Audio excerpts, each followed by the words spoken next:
નમસ્કાર મિત્રો, વિડીયોમાં તમારું સ્વાગત છે। જી હા મિત્રો, અત્યારે હાલ મોટા અને મહત્વના સમાચાર સામે આવી રહ્યા છે। તો મિત્રો, સમાચારમાં વાત કરીએ તો પોરબંદરમાં એક સગીરા પર સામૂહિક બળાત્કારની ઘટના સામે આવી છે, જેમાં 4 લોકો એક સગીરા પર સામૂહિક બળાત્કાર કર્યો હતો અને તે પછી તેઓ ફરાર થઈ ગયા હોવાનું બહાર આવ્યું છે। સગીરાને નાસ્તો કરાવવાના બહાને લઈ જઈને તેના પર સામૂહિક બળાત્કાર ગુજારવામાં આવ્યો હતો। આ ઘટનામાં આરોપીઓની શોધમાં પોલીસની અલગ અલગ ટીમો લાગી છે।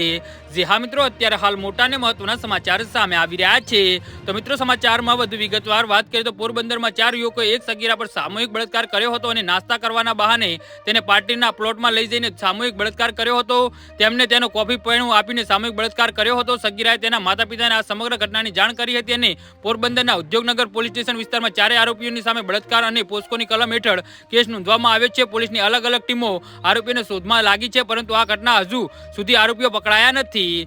જી હા મિત્રો, અત્યારે હાલ મોટા અને મહત્વના સમાચાર સામે આવી રહ્યા છે। તેમને તેને કોફી આપીને સામૂહિક બળાત્કાર ગુજાર્યો હતો। સગીરા તેના માતા પિતાને આ સમગ્ર ઘટનાની જાણ કરી હતી। પોરબંદરના ઉદ્યોગનગર પોલીસ સ્ટેશનમાં 4 આરોપીઓ સામે બળાત્કાર અને પોસ્કોની કલમ હેઠળ કેસ નોંધવામાં આવ્યો છે। પોલીસની અલગ અલગ ટીમો આરોપીઓને શોધમાં લાગી છે, પરંતુ આ ઘટનામાં હજુ સુધી આરોપીઓ પકડાયા નથી। જી હા મિત્રો, તો આના વિશે તમારું શું કહેવું છે તો નીચે અમારી કમેન્ટ બોક્સમાં જરૂરથી જણાવજો અને અમારી યુટ્યુબ ચેનલને સબસ્ક્રાઇબ કરવાની ભૂલતા નહીં। વિડીયો પૂરો જોવા બદલ તમારો ખૂબ ખૂબ આભાર।